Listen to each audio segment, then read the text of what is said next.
સેઢાયા કોડીનારથી લઈને તમારું બાળપણ, તમારું પરિવાર, તમારું સ્કૂલ, તમારું ભણતર, તમારું કોલેજ, એના વિશે કંઈક દર્શકોને જણાવો. મારો જે સફળતાનો જે પાયો છે ને એ મારા ગામથી અને મારા સ્કૂલ કોલેજથી નખાયેલું છે.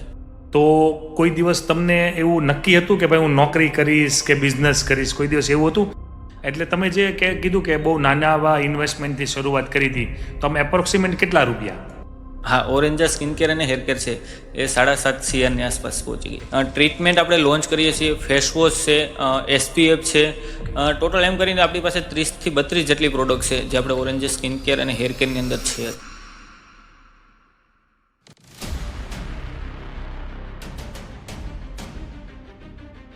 તો આજે અત્યારના જનરેશનની અંદર આ પિમ્પલ્સ ને આ જે એકને ને એ બધું બહુ વધારે વધી ગયું છે, એનું મૂળ કારણ શું હશે? તો એ સંઘર્ષના દિવસોની અંદર કોઈ એવી રાત છે કે જે તમને યાદ હોય આજે તે, કે કોઈ એવું સ્ટ્રગલ કે હજી પણ યાદ છે? હકીકતમાં બિઝનેસ એટલે ફ્રીડમ છે જ નહીં. બિઝનેસ એટલે એક રિસ્પોન્સિબિલિટી છે કે તમારી પાછળ તમે 10 લોકોને તમે રોજીરોટી આપો છો. કારણ કે કોસ્મેટિક ઇન્ડસ્ટ્રી છે ને એ તમને બહારથી જેટલી બ્યુટીફુલ લાગે ને એટલી અંદરથી એની ગહેરાઈમાં બહુ બધા રાઝ છુપાયેલા હોય છે. 100 રૂપિયાની વસ્તુ 500 રૂપિયામાં વેચાય છે, બરાબર છે. એટલે તમને બહારથી તમે જોવો ને તમને બહુ બધી એવું લાગે કે નહીં યાર આ તો બહુ મસ્ત છે, આ જ બિઝનેસ કરો, આ બિઝનેસ સિવાય આપણે ક્યાંય નથી જવું, બરાબર છે. કે તમે ઓનલાઈન તમે પ્રોડક્ટ લ્યો છો ને તો એની પાસે આટલું નોલેજ ના હોય. તમે લાઈફ ટાઈમ કોઈ દિવસ ઓનલાઈન ઉપર જશો જ નહીં, ઓનલાઈન માર્કેટની અંદર, તો પ્રોફિટ રેશિયો તમને કેમ લાગે ને? કે બાકી આજકાલની દુનિયામાં તો બધી પ્રોડક્ટ ઓનલાઈન જાય છે. સલૂન ઓનર છે, એ સલૂન ઓનર છે એ તમારા કસ્ટમર છે કે તમારા પાર્ટનર, એને તમે શું ગણો છો? ભારતીય સલૂન ઇન્ડસ્ટ્રીનું ભવિષ્ય તમને કેવું લાગે છે?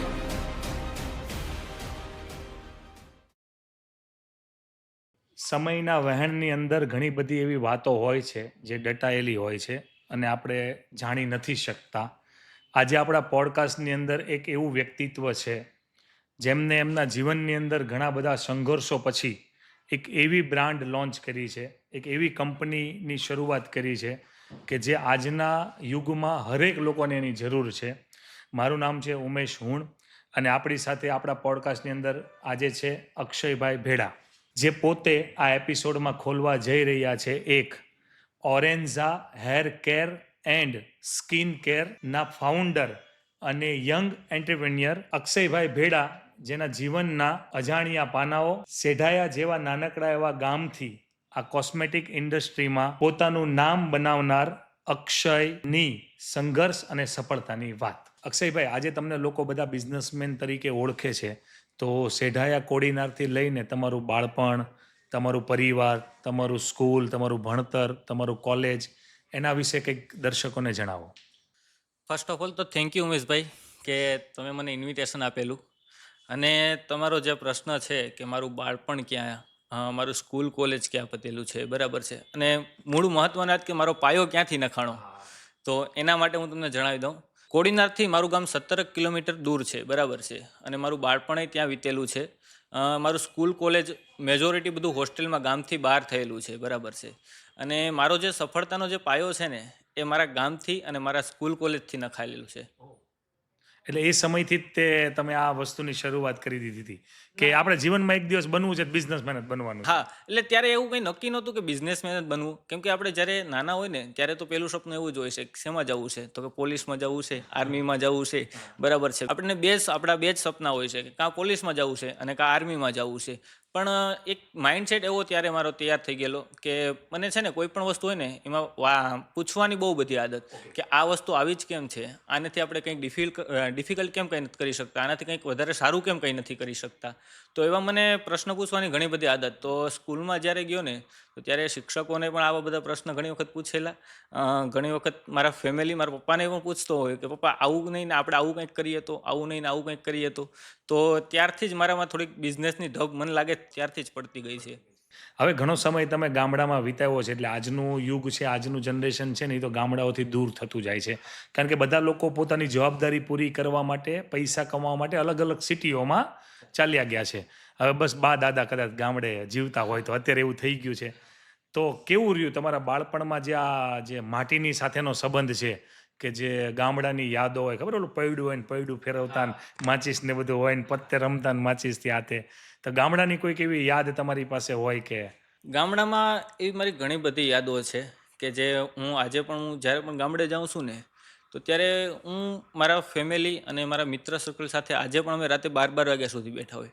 અને મારા મિત્ર બધા એવા છે કે મારી એજના મારા ખૂબ ઓછા મિત્રો છે કે બધા મારા મિત્રો છે ને મારાથી એક એજ મોટા જ છે કે જે હું માનું કે આજે હું 25 વર્ષનો છું તો મારા જે મિત્રો છે એ બધા 35 વર્ષ 38 વર્ષના એવા મિત્રો છે. પણ મિત્રો રિયલમાં એવા જ હોવા જોઈએ. એની પાસે જે એક્સપિરિયન્સ હોય, અનુભવ હોય ને એનાથી આપણને ઘણું બધું શીખવા મળે. યસ 100%. એ મારા મિત્રો જે છે ને એ બધા મારી કરતાં એજ મારાથી એજમાં મોટા છે. એ મિત્રોને બધાને છે ને મારા કરતાં એક એક્સપિરિયન્સ છે.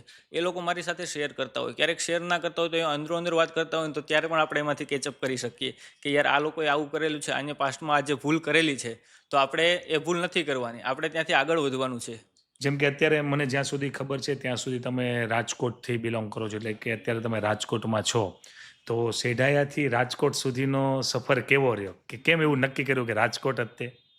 સાહેબ એક તો સફરની તમે વાત કરો છો ને તો સફરમાં એવું છે કે જ્યારે તમે ગામડામાંથી સિટીમાં આવો છો ને તો ત્યારે થોડુંક તમારું કમ્ફર્ટ, તમારી લેંગ્વેજ, તમારી લાઈફસ્ટાઈલ બધું અલગ હોય છે.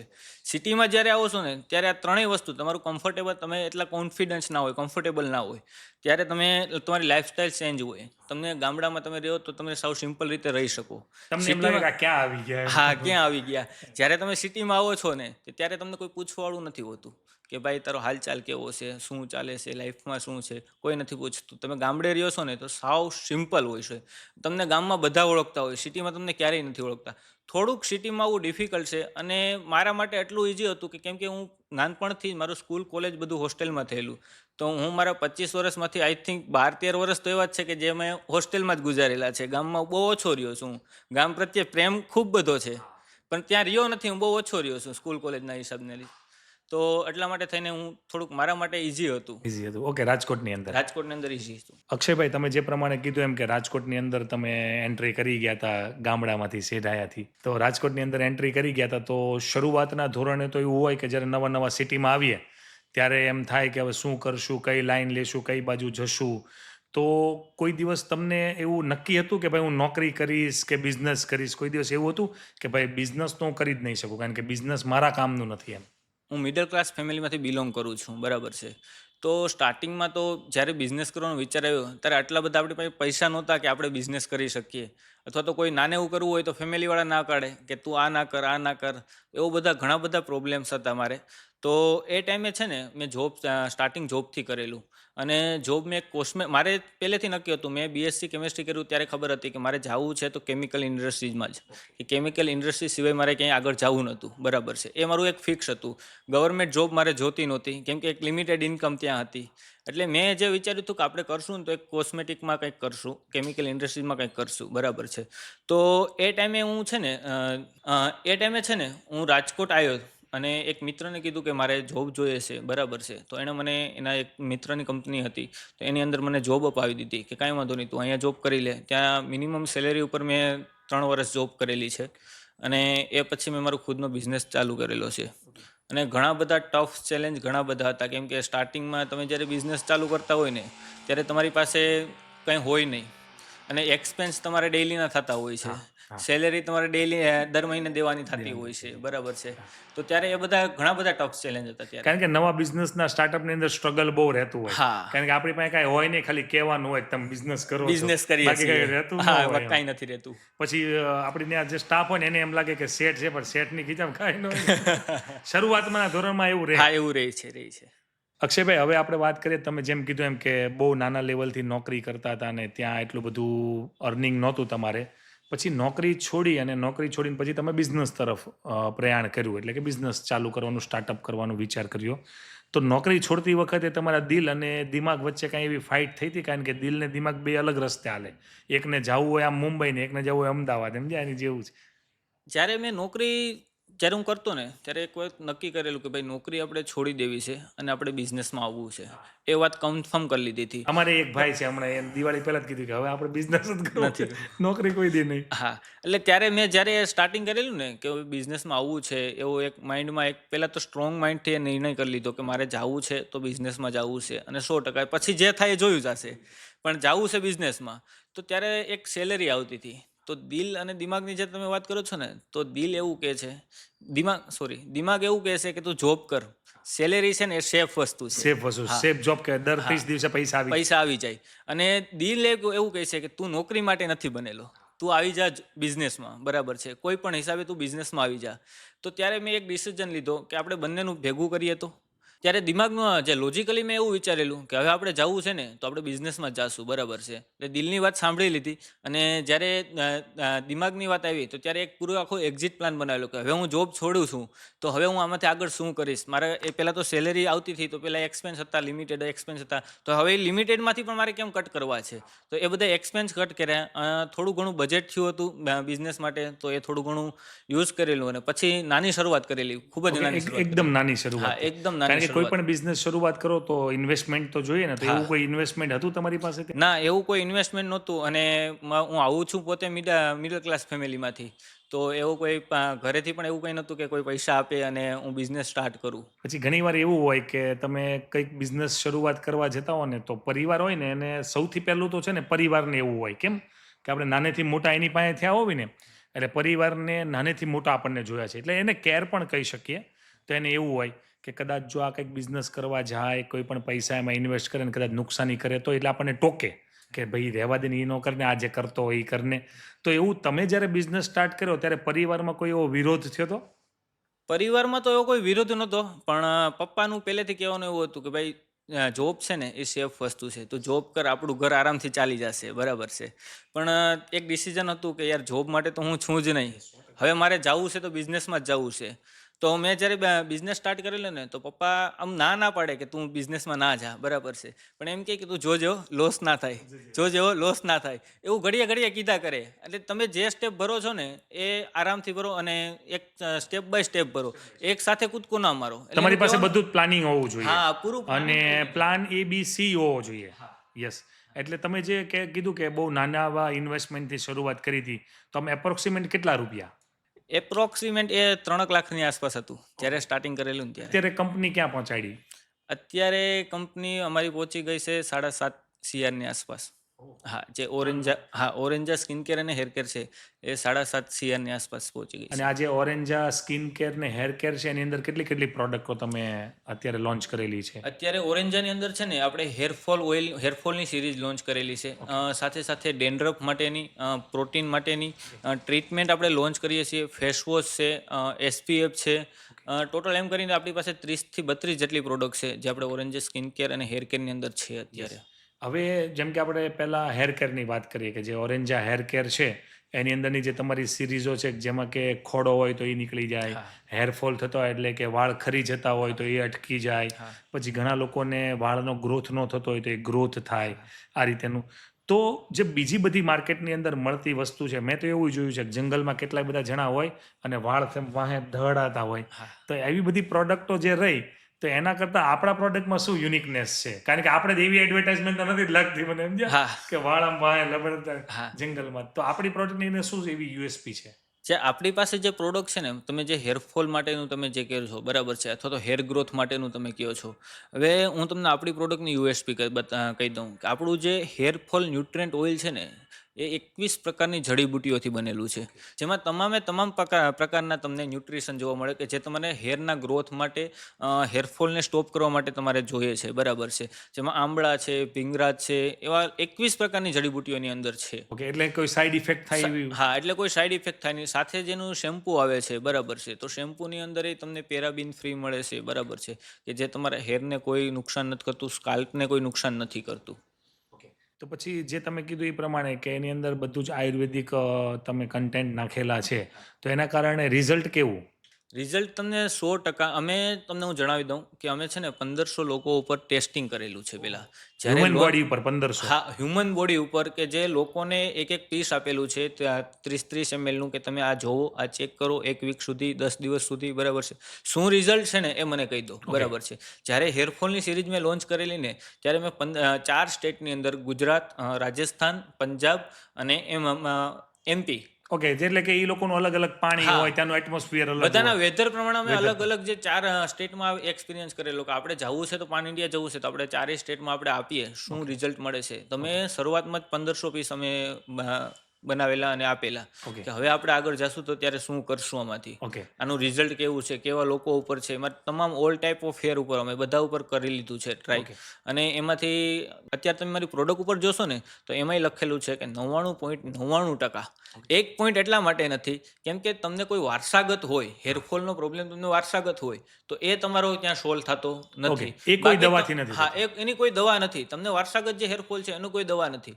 તમને બાકીના તમામ પ્રકારના હેરફોલના પ્રોબ્લેમ્સ તમને સ્ટોપ થઈ જશે. થઈ જશે. હા એટલે 99.99% તમે ગેરંટી આપો છો કે થઈ જશે. હા, Yes. 99.99%. હવે આ હેરની તો વાત થઈ, તો જે પ્રમાણે તમે સ્કિન કેરની પણ જે પ્રોડક્ટો લોન્ચ કરી છે ઓરેન્ઝાની અંદર, તો એ જે સ્કિન કેરની અંદર કઈ કઈ પ્રકારની પ્રોડક્ટો છે?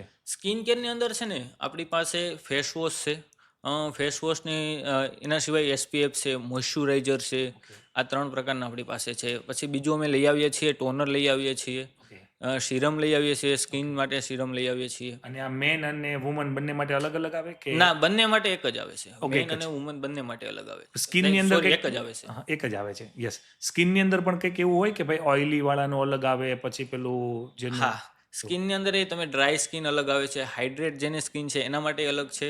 oily હા, જેની ઓઇલી સ્કિન છે એના માટે અલગ છે, ડ્રાય સ્કિન માટે અલગ છે, જેની સ્કિન હાઇડ્રેટ છે એના માટે અલગ છે અમારી અલગ પાસે. છે. Okay, yes, done. એની અંદર કેવું રિઝલ્ટ છે ફેસની અંદર? ના, એની અંદર એ 100% તમને રિઝલ્ટ. જે પિમ્પલ્સ વાળું હું તમને કહું છું, આજે એકનેનો તમારે પ્રોબ્લેમ છે, બરાબર છે. તમારે એકનેની અંદર તમને ઘણા બધા પ્રકારના એકને થવાના ઘણા બધા કારણો છે. તમને કોઈ પણ પ્રકારનું એકને હોય, તમે વિધિન 30 દિવસ ફેસ વોશ યુઝ કરો, અમારું સીરમ યુઝ કરો, સ્ટોપ, તમારો એકને સ્ટોપ થઈ જશે. તમારો એકનેનો જે થાતા છે, બરાબર છે, એ સ્ટોપ થઈ જશે. અને સાથે સાથે તમારે જે એકને બહાર નીકળી ગયા ને એ બધા અંદર બેસી જશે. ઓકે, હા. આ આટલું રિઝલ્ટ આપે છે. આટલું રિઝલ્ટ આપે છે. તો આજે અત્યારના જનરેશનની અંદર આ પિમ્પલ્સ ને આ જે એકને ને એ બધું બહુ વધારે વધી ગયું છે, એનું મૂળ કારણ શું હશે? એક તો પોલ્યુશન મેઇન વસ્તુ છે. પોલ્યુશન સ્કિનની સાથે ચોંટે. હા, સ્કિનની સાથે ચોટે છે. એના લીધે તો એકનેનો પ્રોબ્લેમ બહુ બધો થાય છે. પછી એક તમારી જે કોઈકને વારસાગત એકને પણ એક તમારે વારસાગત આવતા હોય છે ઘણા લોકોને, કે જેને ફેમિલીમાં વારસાગત એકને થતા હોય છે. બીજું કારણ એક એ છે કે તમારે અત્યારે છે ને મેઇનલી બોયઝમાં ઘણું બધું એવું છે કે જે કોઈનું સ્કિન રૂટીન કોઈ કરતું જ નથી, સ્કિન કેર કોઈ કરતું નથી. તો એ સ્કિન કેર કરવું બહુ જરૂરી છે. તો તમારે જો સ્કિન કેર ના કરો, ક્યારેક તમે 2 દિવસ સુધી ફેસ ના ધોવો તો તમને એ એકને થવાના છે. પછી કોઈકને ડેન્ડ્રફ હોય, બરાબર છે, ડેન્ડ્રફ તમને માથા પર હેરમાંથી તમારા અહીંયા સ્કિન સુધી આવે છે ડેન્ડ્રફ, તો એને લીધે ઘણાને એકને થતા હોય છે. હા, જ્યારે તમે બિઝનેસની શરૂઆત કરી ત્યારે ઘણા બધા સ્ટ્રગલો થતા હોય છે, બધા બિઝનેસની અંદર એવું હોય છે. અને તમે કહો છો એમ કે તમે તો મિડલ ક્લાસ ફેમિલીમાંથી છો, એટલે વધારે સંઘર્ષ કરવો પડ્યો હોય. બાપ દાદા પાસે બહુ રૂપિયા હોય, ડાયરેક્ટ ગાદી પર બેહવાનો હોય, એને એટલો બધો સંઘર્ષ ન હોય. તો એ સંઘર્ષના દિવસોની અંદર કોઈ એવી રાત છે કે જે તમને યાદ હોય આજે તે, કે કોઈ એવું સ્ટ્રગલ કે હજી પણ યાદ છે એમ? સાહેબ, સંઘર્ષના દિવસો તો ઘણા બધા યાદ છે આજે પણ. અ, હું તમને એક વાત શેર કરી દઉં, એક દિવસ શેર કરી આપું કે નેક્સ્ટ ડે મારે સેલેરી કરવાની સ્ટાફની, અને અકાઉન્ટ બેલેન્સ મિનિમમ હોય છે મારી પાસે, કે હવે અકાઉન્ટમાં બેલેન્સ નથી, મિનિમમ બેલેન્સ છે, કાલે સવારે ઉઠીને 10 લોકોની સેલેરી કરવાની છે, શું કરીશ સવારે ઉઠીને? તો ત્યારે થોડુંક એવું થયું કે નહીં યાર, આ બિઝનેસ હું થોડોક ક્વાઇટ કરી દઉં, થોડુંક હું પાછળ ખસી જાઉં, જે અથવા તો કરતા ભાઈ સ્ટાફને સારું હું હતું નોકરી ને હા, નોકરી સારી હતી, એટલે એવા બધા ઘણા બધા ત્યારે માઇન્ડમાં થિંકિંગ આવતા હોય છે. આપણે સ્ટાફ, તમારું મંથલી તમારું જે સેલ છે એ 1.5 લાખ રૂપિયાનું હોય છે, તમે સેલેરી 2 લાખ રૂપિયા આપતા હોય છે, તો ત્યારે ઘણા બધા પ્રશ્નો ઉદ્ભવતા હોય. તો ત્યારે એ ટાઈમે છે ને એવું થોડુંક થતું કે નહીં, હવે હું થોડીક પાછો જોબ ઉપર વહી જાઉં, બિઝનેસ બંધ કરી દઉં. તો એવા ઘણી બધા દિવસો મેં કાઢેલા છે સંઘર્ષની અંદર. તો પણ ત્યારે ખબર પડી કે જે લોકો આ સોશિયલ મીડિયા ઉપર કહે છે ને કે બિઝનેસ એટલે ફ્રીડમ, હકીકતમાં બિઝનેસ એટલે ફ્રીડમ છે જ નહીં. બિઝનેસ એટલે એક રિસ્પોન્સિબિલિટી છે કે તમારી પાછળ તમે 10 લોકોને તમે રોજીરોટી આપો છો. અને 10 લોકોની પૂરેપૂરી એના પરિવારની જવાબદારી તમારી હા, ઉપર છે. એના પરિવારની જવાબદારી પણ આપણી છે. આપણી છે, yes. તો આપણે એને ફ્રીડમ તરીકે નથી જોઈ શકતો. હું તો ક્યારેય પર્સનલી કહું છું કે હું ક્યારેય બિઝનેસને ફ્રીડમ તરીકે નથી જોતો. હું બિઝનેસને માનું છું કે હું 24 કલાક કામ કરું છું. અક્ષયભાઈ, અત્યારે તમે જેમ કહો છો એમ કે 30 કરતાં પણ વધારે પ્રોડક્ટ તમારી લોન્ચ છે ને ઓરેન્ઝા કંપનીમાં અત્યારે 7 કરોડ સુધી કેપ પહોંચવા આવી છે. તો આજે તમે સફળ થયા, જે સક્સેસ થયા, એનો શ્રેય, એનો જહ કોને આપવા માંગો છો? સાહેબ, સફળતાનો જશ છે ને, હું પહેલાં તો મારા ફેમિલીને આપીશ, મારા મમ્મી અને પપ્પાને, કે એના લીધે હું આજે જે સ્ટેજ ઉપર છું ને એમાં મારા મમ્મી અને પપ્પાનો બહુ મોટી મહેનત છે, બરાબર છે. બંને ખેતી કરે છે અને મને ભણાવી ગણાવી અને મારા બિઝનેસમાં પણ ઘણી બધી હેલ્પ કરેલી છે, મેન્ટલી ઘણી બધી હેલ્પ કરેલી છે. અને સાથે સાથે છે ને હું સફળતાનો શ્રેય મારા મિત્ર સર્કલને આપીશ, કેમ કે મારા મિત્ર સર્કલમાં હું તમને બધા નામ નહીં ગણાવીશ, બે નામ ગણાવી દઉં, કે એક તો હર્ષ ગઢવી અને એક રવિ કણસાગરા. આ બંને મને છે ને ક્યારેય પણ ખીચામાં 10 રૂપિયા ના હોય ને, કહું ને કે ભાઈ 10 રૂપિયા જોઈએ છે, તરત ગૂગલ પે આવી જાય. એટલે મારી સફળતાના સંઘર્ષના દિવસોમાં જેણે હેલ્પ કરી છે ને એમાં બે નામ મોખરે છે, બરાબર છે. ત્રીજા મારા પાર્ટનર છે, જે ઓરેન્જામાં મારા પાર્ટનર છે, યતિનભાઈ મુંગરા, બરાબર છે, કે જેને હું અત્યારે પણ હું મારા સારથી કહું છું. હું એમ નથી કહેતો કે આ મારા બિઝનેસ પાર્ટનર છે કે મારા મોટા ભાઈ છે, બરાબર છે, એ રીતના નહીં, પણ મારા સારથી, કે જ્યારે પણ હું ક્યાંય પણ અટકું છું ને, બરાબર છે. મહાભારતમાં કૃષ્ણ ભગવાને કેવું અર્જુનને જ્ઞાન આપેલું, તો એ ટાઈપનું અત્યારે યતિનભાઈ મને પાછળથી જે પુશ કરતા હોય છે ને, તો એ બધું કામ મારા પાર્ટનરનું છે, જેને હું હજી સારથી કહું છું. અને પાર્ટનર એવો હોવો જોઈએ હોવો એટલે કે જોઈએ. ઓલા ટાટિયા ખેંચીને હેઠા નાખે. હા ઘણી વાર પાર્ટનરોમાં તો બહુ એવું તકલીફ પડે છે હો. હા. એવું છે. પણ સરસ કહેવાય તમે કીધું એમ. તમે ને યતિનભાઈ કેટલા વર્ષથી સાથે? અમે ને યતિનભાઈ અમે આઈ થિંક 3.5 વર્ષ જેવું સાથે છીએ. અને આ ઓરેન્જા કંપનીમાં તમારા પાર્ટનર છે? હા, ઓરેન્જા કંપનીમાં મારા પાર્ટનર. ગ્રેટ. ચલો હવે સફળતાની તો વાત આપણે કરી, તો તમારા આ બિઝનેસની અંદર કોઈ એવી મોટી નિષ્ફળતા થઈ હોય કે જેના કારણે તમને દુઃખ લાગ્યું હોય ને આજે પણ એ દુઃખ યાદ હોય, એવી કોઈ નિષ્ફળતા? બિઝનેસની અંદર હજુ સુધી એવી કોઈ નિષ્ફળતા તો મને નથી થઈ, પણ ઘણી વખત દુઃખ એવું લાગે છે કે જ્યારે તમે છે ને રોંગ પીપલ ઉપર ટ્રસ્ટ કરો છો.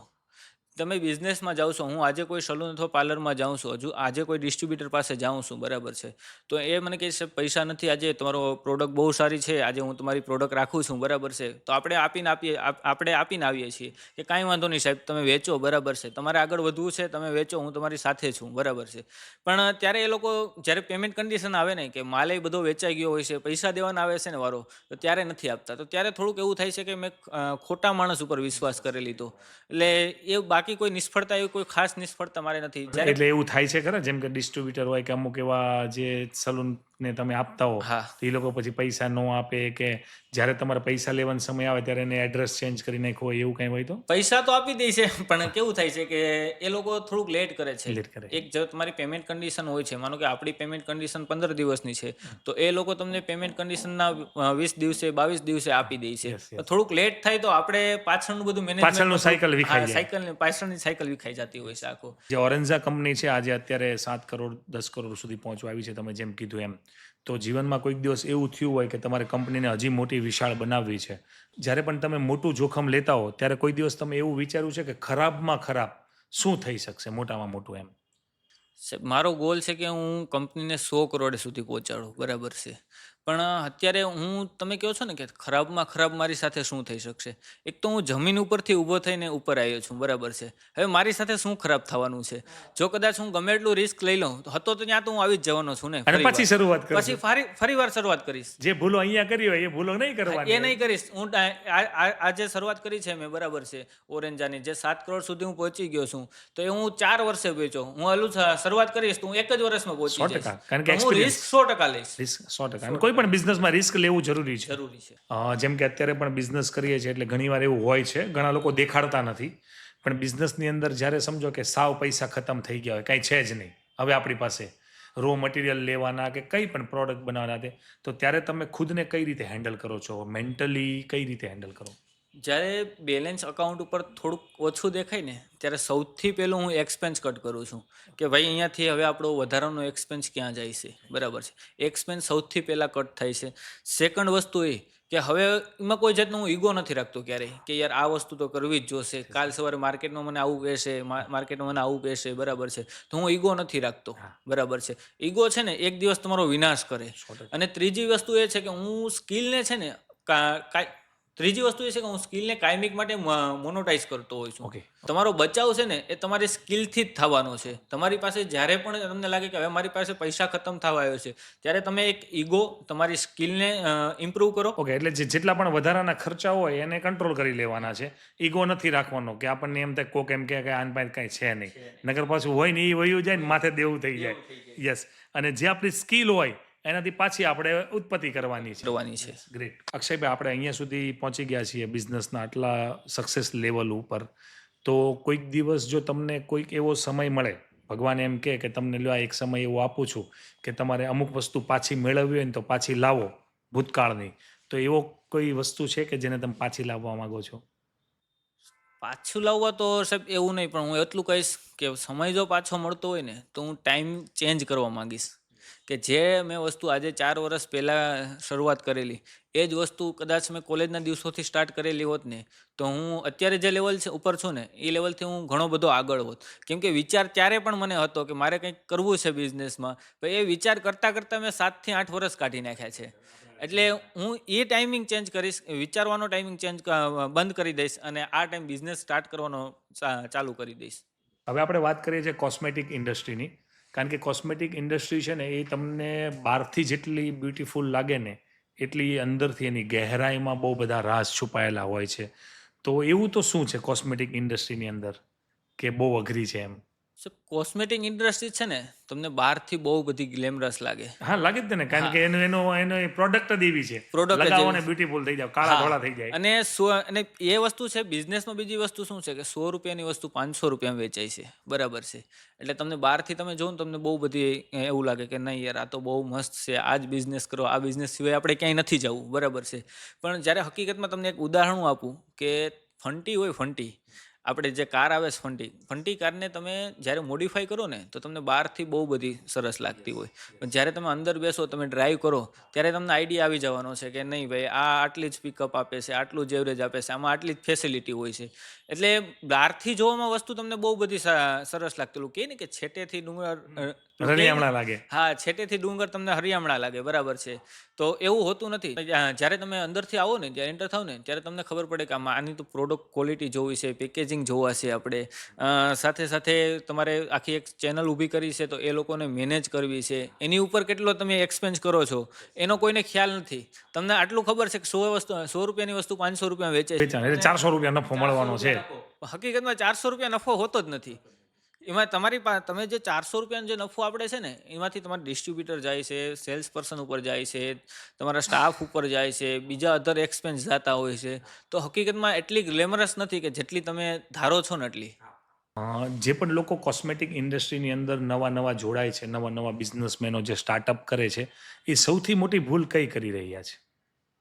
સૌથી મોટી કોઈ, તમે કહો છો ને કે જે નવો પોતાનો બિઝનેસ સ્ટાર્ટ કરે છે, એ લોકોને કોઈ ભૂલ કરતા હોય ને તો શું કરે છે, પ્રોડક્ટ લોન્ચ કરી દે છે, માર્કેટિંગ ઝીરો.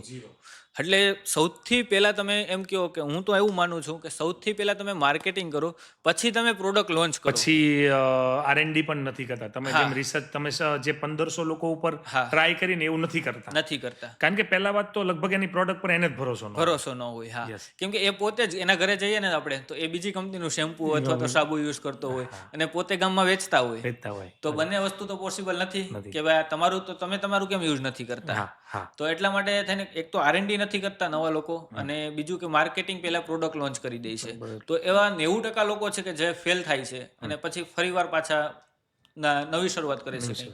Okay, done.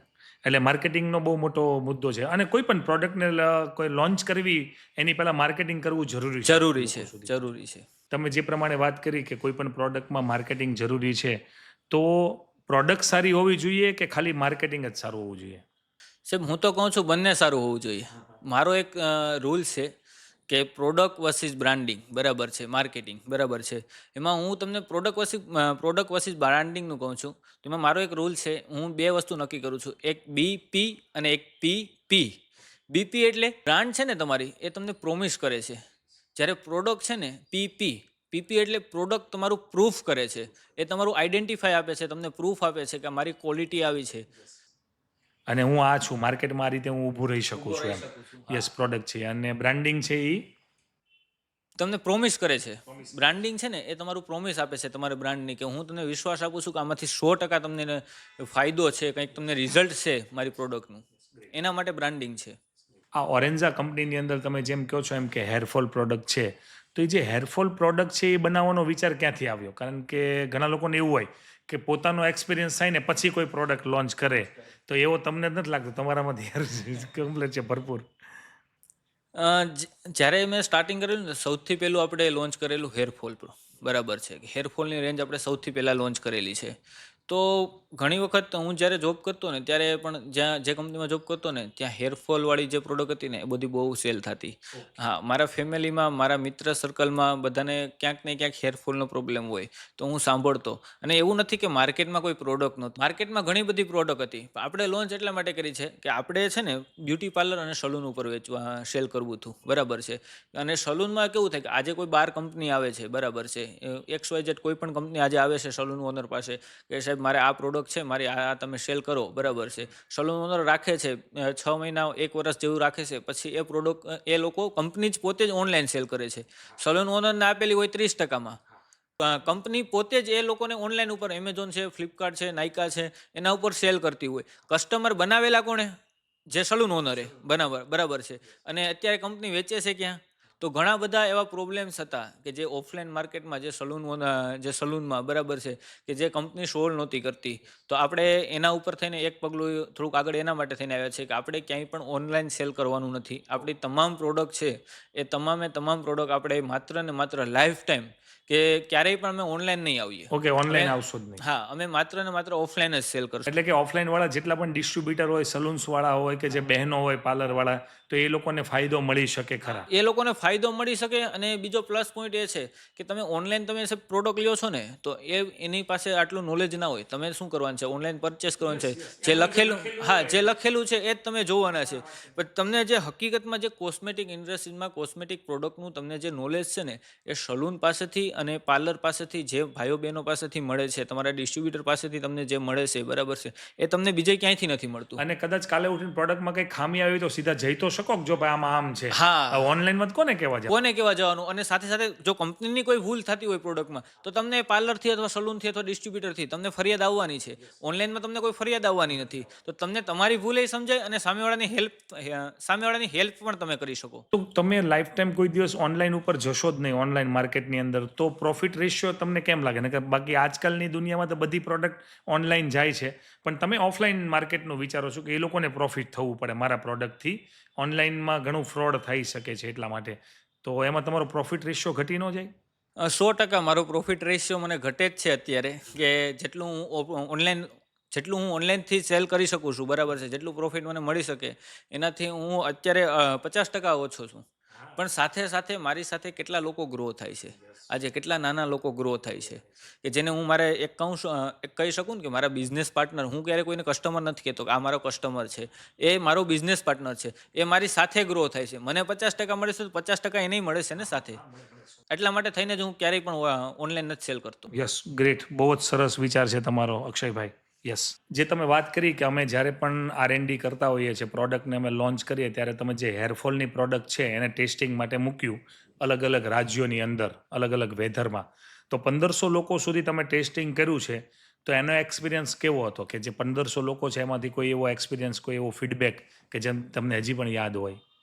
અમે છે ને 1500 લોકો પર જ્યારે ટ્રાય કરેલું ને તો ત્યારે બધાના શરૂઆતમાં તો કેવા પ્રોબ્લેમ્સ આવતા કે તમે આપવા જાઓ ને કે મેડમ અથવા તો સાહેબ આ અમારી એક બોટલ છે, તમે આ એક ટ્રાય કરો. આપણે જે બોટલ આપેલી ને તો એ ડિસ્ટ્રીબ્યુટર અને સેલ્સ પર્સન થ્રુ બધાને આપેલી છે, બરાબર છે, કે તમે આ કોઈ પણ તમારા આપણે જે કસ્ટમર છે, બરાબર છે, તો એ લોકોને તમે આ ટ્રાય કરાવો. જેને હેરફોલનો પ્રોબ્લેમ છે ને એને, જેને પાસે હેરફોલનો પ્રોબ્લેમ નથી એની પાસે ટ્રાય ના કરાવો. એટલે આપણે સૌથી પહેલાં હેરફોલવાળા જેટલા પણ લોકો છે ને એવા આપણે 1500 લોકોનું એક લિસ્ટ આખું તૈયાર કરેલું. એના એક એક્સેલ ફાઇલ બનાવેલી છે, આજે પણ મારી પાસે સાચવેલી પડી છે. અને આજે પણ તમે એમાંથી કોઈ પણને કોલ કરીને પૂછી શકો કે તમને રિઝલ્ટ કેવું મળેલું છે, બરાબર છે. એક બેન હતા કે જેને લગભગ તમામ પ્રકારની પ્રોડક્ટ્સ યુઝ કરેલી. જે કોઈ પણ બ્રાન્ડ આવીને કહે છે ને કે અમારા શેમ્પૂ અને અમારા ઓઇલથી હેરફોલ સ્ટોપ થઈ જાય છે, બેન તરત પરચેસ કરે છે. બેન પરચેસ કરે છે, યુઝ કરે છે, રિઝલ્ટ નામે સ્ટોપ. કોઈ જાતનું કાંઈ રિઝલ્ટ જ નથી મળતું. તો એણે મેં કીધું કે મેડમ હજી તો ઘડીક વાર તો થોડુંક અમારે કન્વર્ઝેશન થાય ને તો મને કે ના થાય સાહેબ સ્ટોપ. એ કે કારણ કે મેં તો ઘણી બધી પ્રોડક્ટ યુઝ. હા, એ કે મારી પાસે આખું એક બેગ ભરેલી એટલી પ્રોડક્ટ પડી છે સાહેબ, તમે એમ કહો છો કે તમારા હેરફોલથી સ્ટોપ થઈ જાય. એટલે મેં મેડમને બેસાડ્યા કે મેડમ તમે બેસો, પાણી પીવું, બરાબર છે. મેં કીધું કે તમે કઈ પ્રોડક્ટ યુઝ કરેલી છે. તો એણે બધી મને કંપનીના નામ આપેલા કે આ કંપનીનું મેં કરેલું છે, અલી કંપનીનું કરેલું છે, આ ડૉક્ટર પાસે કરાવેલું છે, બરાબર છે. તો મેં કીધું કાંઈ વાંધો નહીં, તમે આટલો પ્રયત્ન કર્યો, હજુ તમે માત્ર ને માત્ર 15 દિવસ મને આપો. જો 15 દિવસમાં તમને એમ લાગે કે જો મને આમાંથી હેરફોલમાં સ્ટોપમાં થોડો ઘણો મને ફાયદો થયો છે તો તમે મારી પ્રોડક્ટ ફરીવાર યુઝ કરજો. તમને એમ થાય કે નથી મને કોઈ જાતનો પ્રોબ્લેમ મને હેરફોલનો સ્ટોપ નથી થયો, તો તમે યુઝ ના કરતા. તો મેડમ થોડાક પેલા આનાકાની કરી તો ના પાડતા હતા. પછી માની ગયા કાંઈ વાંધો નહીં સાહેબ, તમે કહો છો તો 15 દિવસ હું ટ્રાય કરું. મેડમનો મને 11 કે 12મો દિવસ હતો, મને ફોન આવ્યો કે સાહેબ મારે હજુ 2 બોટલ જોઈએ છે. મેં કીધું કે કેમ મેડમ, તમારે 2 બોટલ તમને સ્ટોપ થયો છે?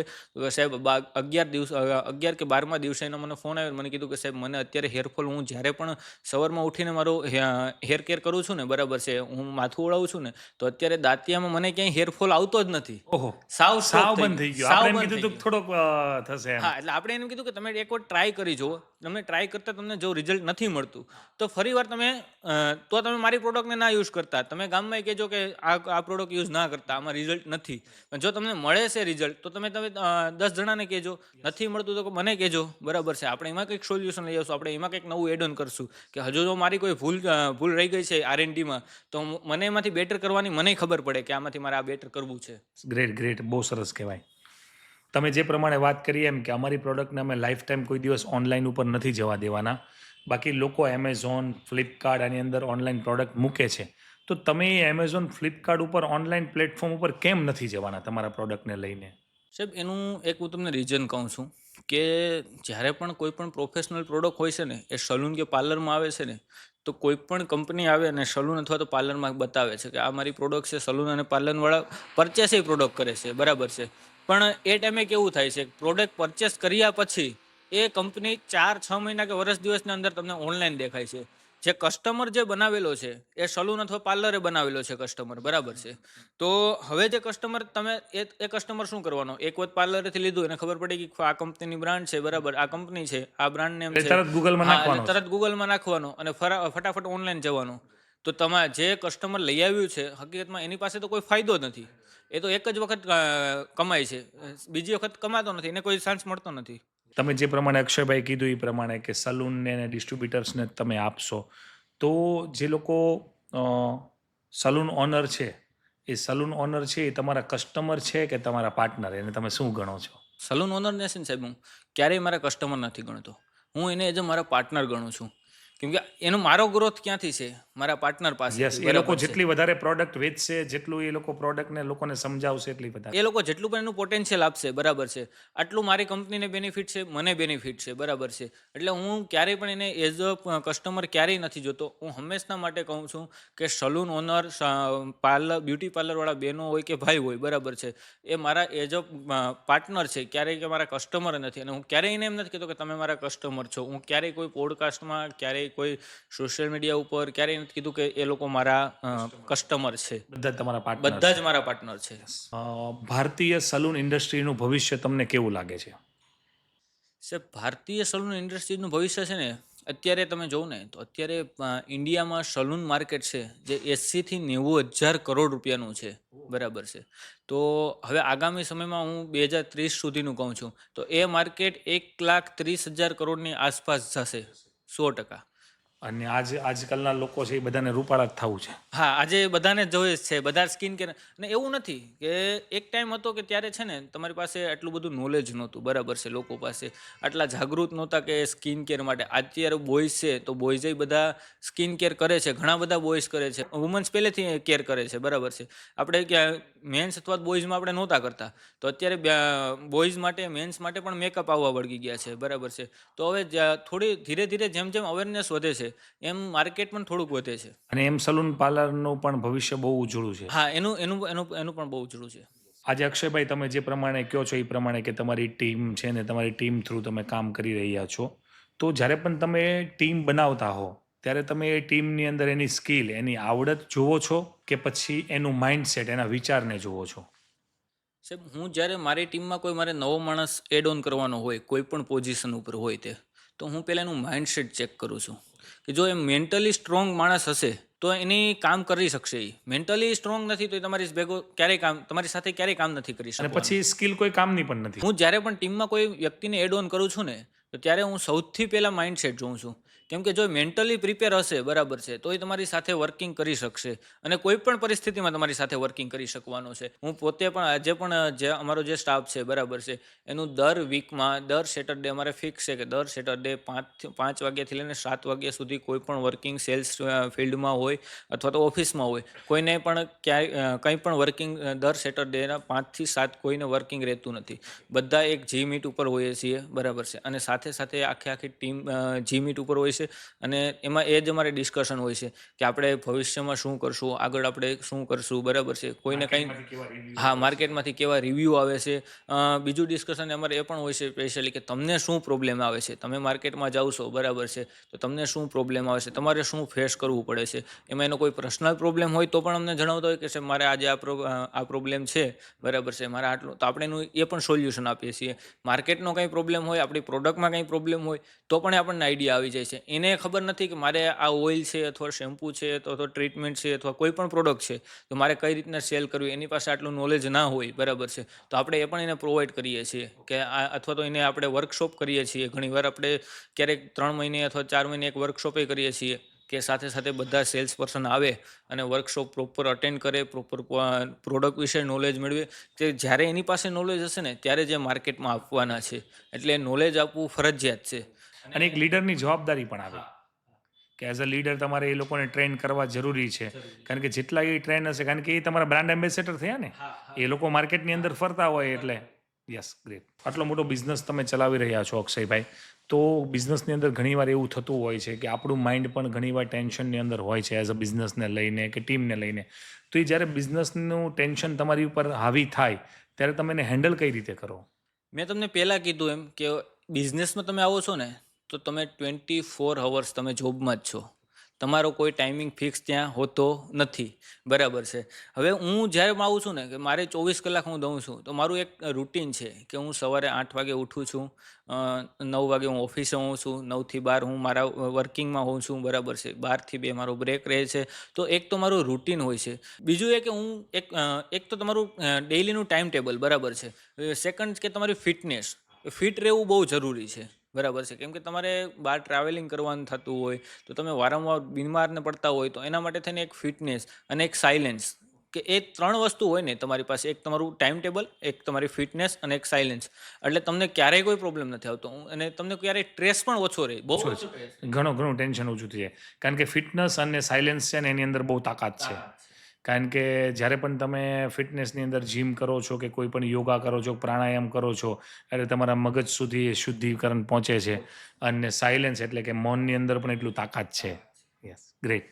આજના જનરેશનની અંદર બધા જ લોકો 20-25 વર્ષની એજવાળા બધા છે ને એને નોકરી નથી કરવી, બધાને બિઝનેસ કરવો છે. અને હરેક પેરેન્ટ્સનું સપનું પણ એ જ હોય કે મારો બાળક છે એ બિઝનેસ કરે. તો આજે 20-25 વર્ષના જેટલા પણ યુવાનો છે એના માટે સીધી સલાહ શું છે તમારી એક? સાહેબ આજનું જે મારી એજ છે, મારી એજ 20 થી 25ની જ છે બરાબર છે. કે હું તમને કહું કે આજનું યુથ છે ને એ ઇમ્પ્રેશનમાં વધુ માને, ઇન્વેસ્ટમેન્ટમાં નથી માનતું બરાબર છે. તમારી પાસે કોઈ સ્કિલ છે તો એની પાસે તમે ટાઈમ ઇન્વેસ્ટ કરો બરાબર છે. તો હું તો આટલું જ કહીશ 20 થી 25ના જેટલા પણ યુવાનો છે બરાબર છે, તો એ બધાને આટલું જ હું કહીશ કે તમે ઇમ્પ્રેશનમાં ના માનો, ઇન્વેસ્ટમેન્ટમાં માનો કાયમિક માટે. તમે જેમ શરૂઆતમાં આપણે પોડકાસ્ટના શરૂઆતમાં વાત કરી હતી એમ કે ગામથી ઘણું બધું તમારું એટેચમેન્ટ છે. તો જે તમારા ગામના જે દેહમાં કહેવાય એમ ગામના જે મિત્રો હતા એમને કોઈ મેસેજ આપવા માટે માગો છો? હા 100%. મારા ગામમાં છે ને ઘણા બધા યુવાન લોકો છે બરાબર છે. તો એ લોકોને આટલું જ કહીશ કે મારું પહેલાં તો હું તમને એ કહું કે મારું ગામમાં છે ને 90% બધા લોકો ખેતી ઉપર છે બરાબર છે, કે પોતાની આજીવિકા બધાની ખેતી ઉપર મેજોરિટી છે બરાબર. તો યુવાનોને આટલું જ કહીશું ગામના કે તમે લોકો બહાર નીકળો બરાબર છે, સિટીમાં આવો, કંઈક બિઝનેસ ચાલુ કરો, નાના મોટી નોકરી કરો, થોડો ઘણો તમે એક્સપિરિયન્સ કરો. તમને બિઝનેસમાં તમારે ડાયરેક્ટ ના આવવું હોય, કોઈ કંપનીમાં જોબ કરો અને ત્યાંથી તમે એક્સપિરિયન્સ લઈ અને તમે તમારું નાનું એવું સ્ટાર્ટઅપ કરો. જો એમાં ક્યાંય પણ હેલ્પ જોતી હોય તો હું 24 કલાક મદદ કરવા તૈયાર છું. તમારા ગામનો જ છું અને ગામનો જ છું. હા. એટલે ગમે ત્યારે. હા 100%. ગ્રેટ. કોસ્મેટિક ઇન્ડસ્ટ્રીની અંદર સૌથી મોટું જૂઠાણું શું છે? કોસ્મેટિક ઇન્ડસ્ટ્રીની અંદર છે ને સૌથી મોટું જૂઠાણું કહું ને તો એમાં કંપની ઘણું બધું માર્કેટિંગ કેમ્પેનિંગ આવે છે ને, એમાં ઘણું બધું જુઠ્ઠાણું કંપની જ ફેલાવે છે. ઘણી બધી કંપની એવી છે કે એ લોકો પ્રોડક્ટના લેબલ ઉપર નેચરલ લખે છે, બરાબર છે, પણ હકીકતમાં નેચરલ હોતું નથી. એમાં બધું કેમિકલ હોય અને એવા હાર્મફુલ કેમિકલ હોય કે જેનાથી તમને વધારે પ્રોબ્લેમ થતી હોય. આપણે એક્ઝામ્પલ લઈએ હેરફોલનું, બરાબર છે, કે ઘણા બધા એવા માર્કેટમાં ઓઇલ છે, શેમ્પૂ છે, સિરમ છે કે જે તમારા હેરને અને સ્કાલ્પને ડેમેજ કરે છે. ત્યાંથી તમને હેરફોલનો અટકતો નથી, તમારો હેરફોલનો પ્રોબ્લેમ વધી જાય છે. તો એના માટે થઈને નેચરલ શબ્દ જે અમુક ઘણા બધા લોકો લખે છે કે નેચરલ પ્રોડક્ટ છે, તો હકીકત આપણે બિલીવ છે ને એની ફોર્મ્યુલેશન ઉપર કરવું જોઈએ, એ નહીં કે એના લેબલ ઉપર, કે લેબલ ઉપર નેચરલ લખેલું હોય ને એના ઉપર તમે ક્યારેય બિલીવ નથી કરી શકતા. આપણે એને ફોર્મ્યુલેશન, એનું R&D, એનું રિસર્ચ અને માર્કેટમાં એના કેવા રિવ્યૂ છે એના ઉપર તમે નક્કી કરી શકો કે આ કેટલી પ્રોડક્ટ, વાસ્તવિક પ્રોડક્ટ કેટલી છે આમાં અને કેવું સારું રિઝલ્ટ છે. કોઈ પણ વ્યક્તિ છે એને એના પ્રોડક્ટનું બ્રાન્ડિંગ કરતો હોય, એની કંપનીનું બ્રાન્ડિંગ કરતો હોય, અને જ્યારે એ બ્રાન્ડ ફેલ થઈ જાય તો ત્યારે એ બ્રાન્ડ ફેલ થાય છે કે એનો જે ફાઉન્ડર હોય એ ફેલ થઈ જાય છે? ઉમેશભાઈ, બ્રાન્ડ છે ને ક્યારેય ફેલ નથી થતી.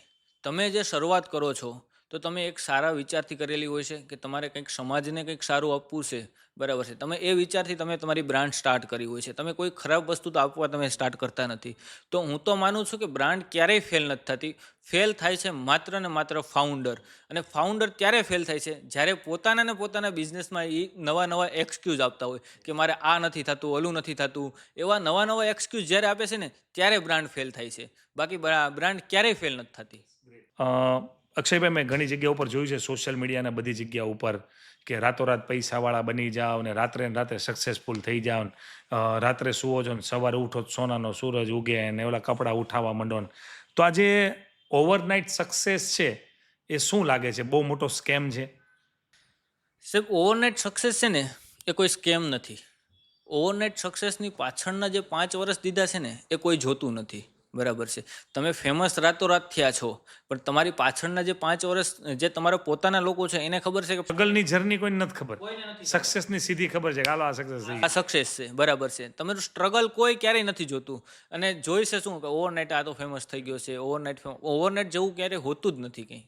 કારણ કે એને શરૂઆત બહુ ઘણા સમય પહેલાથી કરી હોય. ઘણા સમય પહેલાથી કરેલી છે. અક્ષયભાઈ, તમે જેમ કીધું એમ કે 7 થી 10 કરોડ સુધી તમારી કંપની અત્યારે પહોંચવા જઈ રહી છે, તો 10 કરોડના સક્સેસ માટે, એની સફળતા માટે કેટલી મહેનત કરવી પડે? 10 કરોડના રેવન્યુ સુધી પહોંચવામાં મહેનત તો સાહેબ 100% લાગે છે. મહેનત વગર તમે 10 કરોડ શું 1 કરોડ સુધી નથી પહોંચી શકતા, બરાબર છે. તો 10 કરોડના રેવન્યુ સુધી પહોંચવા માટે પહેલાં તમારે મેન્ટલી પ્રિફેર હોવું જોઈએ. તમારે મેન્ટલી તમે સ્ટ્રોંગ હોવા જોઈએ કે મારે અહીંયા 10 કરોડ સુધી પહોંચવું છે, બરાબર છે. કેમ કે જ્યાં સુધી તમે મેન્ટલી પ્રિફેર નથી ત્યાં સુધી તમે એક કરી જ નથી શકવાના, 10 કરોડ સુધી પહોંચી નથી શકવાના, બરાબર છે. એટલે હું તો માનું છું કે પહેલાં તમારે મેન્ટલી પ્રિપેર હોવું જોઈએ. જે 10 કરોડ છે ને એ તો ખાલી કેલ્ક્યુલેટેડ આંકડો છે. તમે 10 કરોડની 100 કરોડ સુધી પણ પહોંચી શકો છો, પણ એ કેલ્ક્યુલેટેડ આંકડાને તમારે સાઈડમાં રાખવો પડે પહેલાં, અને તમારે મેન્ટલી પ્રિપેર થવું પડે કે મારે 10 કરોડ સુધી અથવા તો 100 કરોડ સુધી, 20 કરોડ સુધી તમે અનલિમિટેડ તમારે જ્યાં પહોંચવું હોય ને ત્યાં પહોંચી શકો છો. એના તમને નવા ઉદાહરણો છે. ઘણા બધા એન્ટરપ્રિન્યોર છે કે જે આજે પોતાનું $1 બિલિયન સ્ટાર્ટઅપ ચલાવે છે, બરાબર છે. અને આપણા ગુજરાતી પણ ઘણા બધા છે એવા કે એ લોકો બહુ સારો બિઝનેસ કરેલો છે કે એની પાસે કંઈ નહોતું. જેમાં તમે ધીરુભાઈ અંબાણી લઈ લો, બરાબર છે, સૌજીભાઈ ધોળકિયા છે, બરાબર છે. રાજકોટથી હું તમને કહું છું કે જે અમારા જ વિસ્તારમાંથી આવે છે, જ્યોતિ CNC છે, બરાબર છે. તો ઘણા બધા એવા લોકો છે કે જે ઝીરોથી સ્ટાર્ટિંગ કરી અને ખૂબ આગળ વધી ગયા છે. એક નામ હું હજુ ભૂલી જાઉં છું, બાલાજી વેફર, બરાબર છે, કે જે ઘરે જઈને વેફર વેચેલી છે, જે આજે $1 બિલિયન એક કંપની છે. હમણાં લોકો IPO લોન્ચ કરવાના. હા, 100%. અક્ષયભાઈ, જેમ કે ઘણા લોકો છે ને એ રીતેનું પ્રોડક્ટને પોતાની કંપનીને બ્રાન્ડ વેલ્યુ બનાવવા માટે ઘણું બધું સસ્તું માર્કેટિંગ કરતા હોય છે, જેને ચીપ માર્કેટિંગ કહેવાય મારી ભાષામાં. તો જે સસ્તું માર્કેટિંગ છે એ બ્રાન્ડને કેવી રીતે બરબાદ કરે છે? ચીપ માર્કેટિંગ છે ને એ તમારું માત્ર ને માત્ર સેલ્સ લાવી શકે, બરાબર છે, અટેન્શન લાવી શકે, પણ ત્યાં એ એક તમને શોર્ટ ટાઈમ માટેનું હોય છે, એ લોંગ ટાઈમ નથી ચાલતું. એમાં ટ્રસ્ટ બિલ્ડ નથી થતો. જ્યારે તમે એક સારું એવું માર્કેટિંગ કેમ્પેનિંગ ચલાવો છો ને ત્યારે લોકોને ટ્રસ્ટ બિલ્ડ થાય છે. ચીપ માર્કેટિંગથી તમે ટ્રસ્ટ બિલ્ડ ક્યારેય નથી. ખાલી પ્રોડક્ટ વેચાય. પ્રોડક્ટ વેચાય છે, ખાલી એનું સેલ થાય છે તમને. ને એ પણ સેલ કેવું હોય છે, એક આથી બે વખત હોય છે, પછી લોકો એ ભૂલી જવાના છે. તમે કેમ્પેનિંગ કરો તો એવા ટાઈપનું કરો કે લોકોને વર્ષો સુધી યાદ રહે. નિરમા પાવડર જે છે, બરાબર છે, તમને આજે પણ યાદ હા, 25 વર્ષ 30 વર્ષ. 25-30 વર્ષ, આઈ થિંક એ તો વધુ થઈ ગયું હશે, બરાબર છે, તોય આપણે હજુ યાદ છે.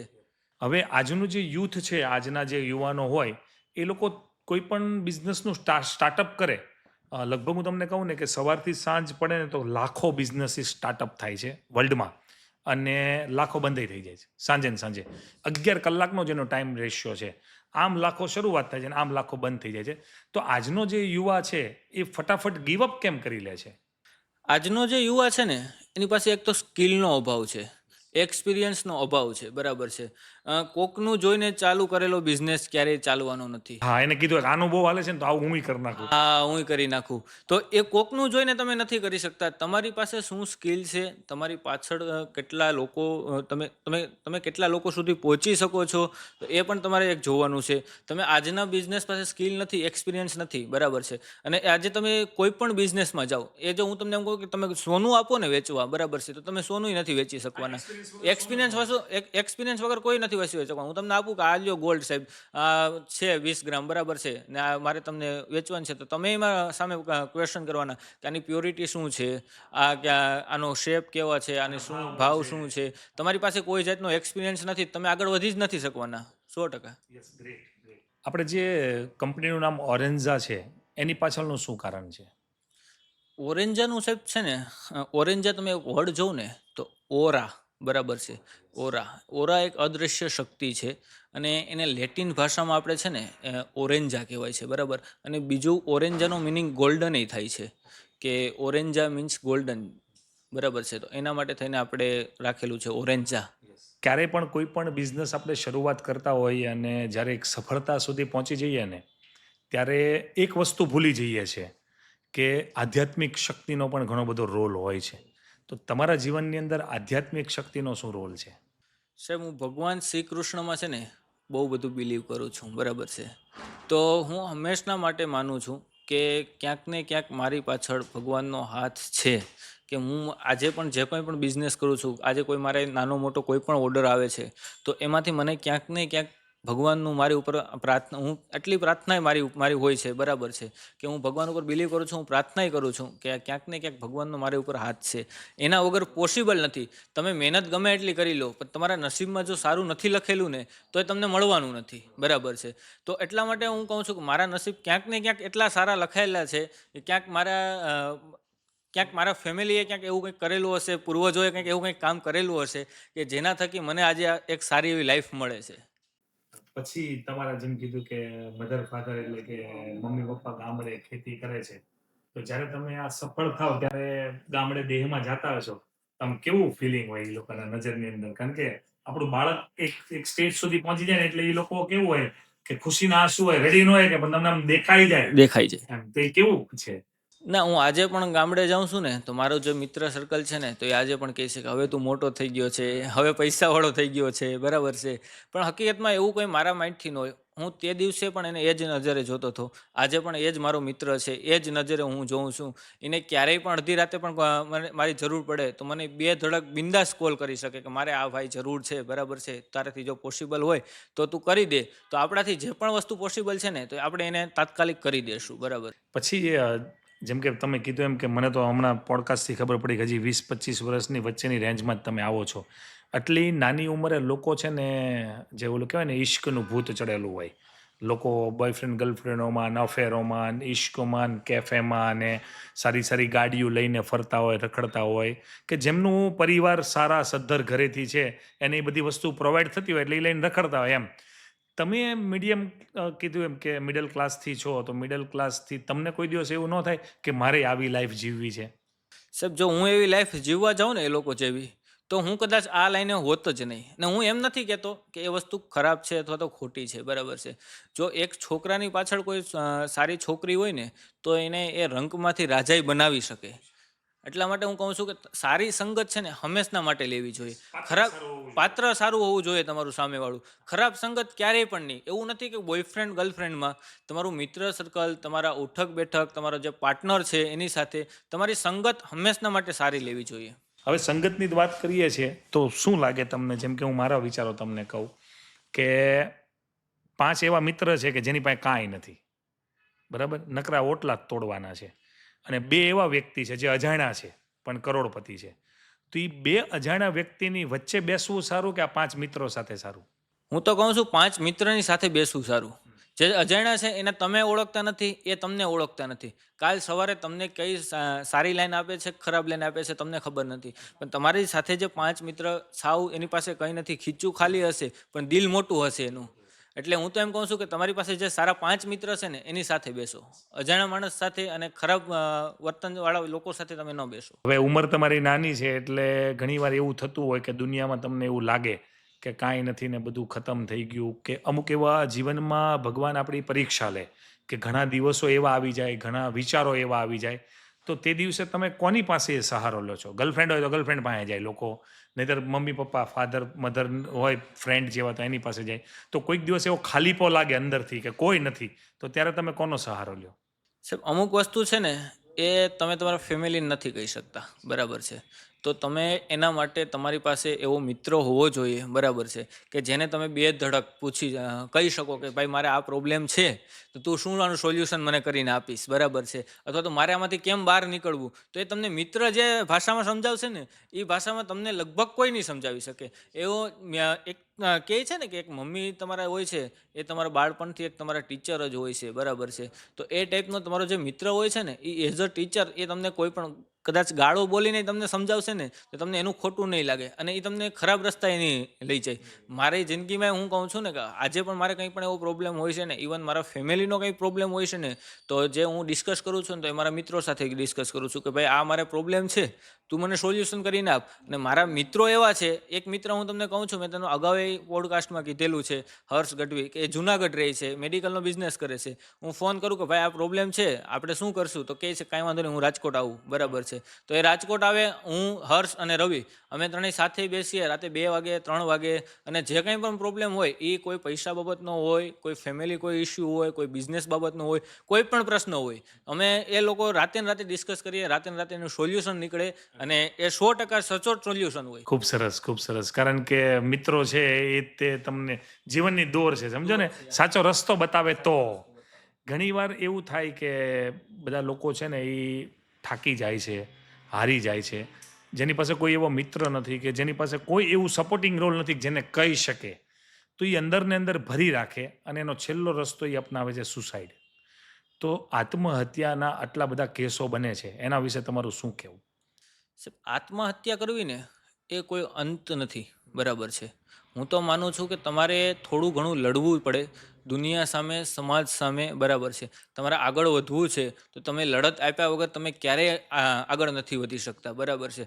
અને હું કહું છું તમે સારા લોકો ભેગા બેસો, તમે કોઈ તમારો સારા વિચારો આવશે તમને, અને તમે ક્યારેય એકલતા, તમે સારા સારા લોકો ભેગા બેસશો ને તમને ક્યારેય એકલતા તમને નહીં નહીં આવે. એટલે કદાચ તમે ગમે એ છે દુઃખ તો કોઈકને શેર કરી દો તો સુસાઇડનો વિચાર નહીં આવે. વિચાર નહીં આવે. હા, યસ. પછી એક બીજી વસ્તુ છે, મારો બહુ ફેવરિટ ટોપિક છે, હું બધા પોડકાસ્ટની અંદર આ લઉં છું, કે જ્યારે પણ તમે બહુ આગળ વધો અને ખૂબ પ્રગતિ કરતા હો ને, ત્યારે એક ભગવાન છે જે આપણી હારોહાર જ જીવે છે અને આપણી હારોહાર જ રહે છે, જેને સમાજ કહીએ છીએ, કે એ બધું એનું જ ચલાવે, એની આખી દુનિયા છે પોતાની, કે એ પોતે ભગવાન જ સમજે છે ખુદને, હું કહું ને એમ જ થવું પડે. તો સમાજ વિશે તમારું શું કહેવું છે? સાહેબ સમાજ જ્યારે તમારી થોડી ઘણા તમે સક્સેસફુલ હો ને ત્યારે તમારી પાસે કોઈ ના હોય. થોડાક સક્સેસફુલ થાવ ને તો તમારી પાસે સમાજ એ આવશે, ગામના લોકો આવશે, ના હોય એવા મિત્રો આવશે, જે તમને દૂર સુધી, મારા દાદાનું કોઈ કુટુંબ હશે તો એ પણ કહેશે કે આ ભાઈ મારા કુટુંબનો, મારા રિલેટિવ થાય છે. કે ભાઈ હું એને ઓળખું છું, કે આ અમારા ગામનો છે ઈ કે. હા, ત્યાંથી તમારો સંબંધ આવશે, તમને દરેક જગ્યાએથી તમારી પાસે લોકો આવશે, બરાબર છે. પણ હું એ લોકોને ઇગ્નોર નથી કરી શકતો, બરાબર છે, કે ભાઈ, અથવા તો એને આપણે કારણ કે રહેવું પડે એની હારે. હા, આપણે ખોટું નથી કહી શકતા કે ના આ વસ્તુ નથી, મારે તમારી જરૂર, બરાબર છે. હું તો માનું છું ક્યારેક ને ક્યારેક જે પાસ્ટ તમારું હતું એ તમે ભૂલી જાઓ, બરાબર છે. અને જે તમે પ્રેઝન્ટમાં તમારી પાસે જે લોકો આવે છે તો તમે એને સાથે લઈને ચાલો, બરાબર છે. ક્યારેક તમારે માખીની પણ જરૂર પડે છે. પછી બહુ પૈસાવાળા બની જઈએ તો પગ જમીન ઉપર જ રહેવા પડે કે ઉડવા મળવું પડે? નહીં, હું તો કહું છું કે તમારી પાસે બહુ પૈસા તો મારી પાસે છે નહીં, એટલે હું આનો થઈ જાય તો. થઈ જાય તો હું તો કહું છું જમીન ઉપર રહેવું વધુ સારું છે. જ્યારે તમે ઉડો ને ત્યારે પડોય જલ્દી કાંઈ હોય ને એનો આધાર તો હોય નહીં, ગેસનો ફુગ્ગો તો છે નહીં, પૈસા કે હાલો ઉડવા માંડ્યા, એ તો પડી જાવ ને, કાંઈ એમાં નક્કી ન હોય. 100% તમારે જમીન ઉપર જ રહેવું પડે. મિત્રો હવે આપણે પોડકાસ્ટના એન્ડ તરફ જઈએ છીએ. અક્ષયભાઈ ભેડા એમના તરફથી ઓરેન્ઝા હેર કેર અને સ્કિન કેરની એક કંપની ચલાવી રહ્યા છે. 10 કરોડે તો પહોંચી ગઈ છે. ભગવાનના આશીર્વાદથી 100 કરોડે જલ્દી પહોંચી જાય.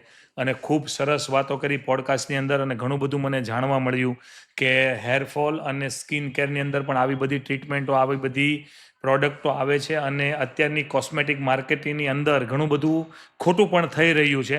અને એમનો સૌથી મોટામાં મોટો વિચાર મને એ ગમ્યો કે એ ઓફલાઈન માર્કેટિંગની અંદર જ લાઈફ ટાઈમ કામ કરવાના છે, ઓનલાઈન ઉપર નથી જવાના. બિકોઝ કે જેટલા પણ બ્યુટી સલૂનવાળા, બ્યુટી પાર્લરવાળા કે જે પણ ડિસ્ટ્રીબ્યુટર છે, એમને ઓલવેઝ પ્રોફિટ થતું રહે એટલા માટે. અને એમના વિચારો નાની ઉંમરે બહુ જ સારા છે. એમની એક હેબિટ પણ ઘણી સારી છે કે એની ઉંમર નાની છે પણ એના બધા જ મિત્રો એની ઉંમર કરતાં મોટા છે. એટલે પોડકાસ્ટની અંદરથી જેટલું પણ સારું સારું જાણવા જેવું અને જેટલું પણ શીખવા જેવું છે, બધી જ વસ્તુ તમે તમારા જીવનની અંદર લઈ શકો છો. એટલે આપણે પોડકાસ્ટને એન્ડ કરીએ છીએ. અત્યાર સુધી તમે આ પોડકાસ્ટને સાંભળ્યો એ બદલ થેન્ક યુ વેરી મચ. આભાર. જય સ્વામિનારાયણ. મિત્રો, પોડકાસ્ટની અંદરથી મને ઉમેશભાઈ પાસેથી ઘણું બધું જાણવા મળેલું છે, પણ વાતોથી કંઈ થતું નથી. એ વાત 100% સત્ય છે.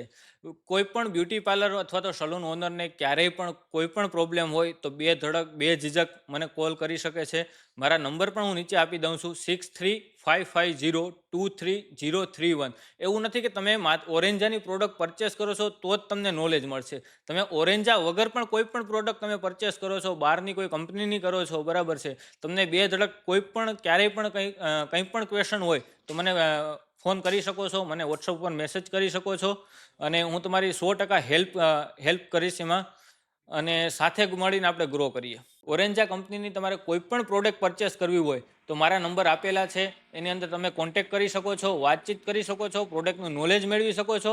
અમે લોકો પાન ઇન્ડિયા ડિલિવરી કરીએ છીએ પ્રોડક્ટ, અને તમને નેક્સ્ટ ડે અથવા તો 2 દિવસની અંદર તમને પાન ઇન્ડિયામાં ક્યાંય પણ તમને ડિલિવરી મળી જાય છે. પણ યાદ રાખજો, માત્ર ને માત્ર સલૂન અને બ્યુટી પાર્લર માટે જ છે.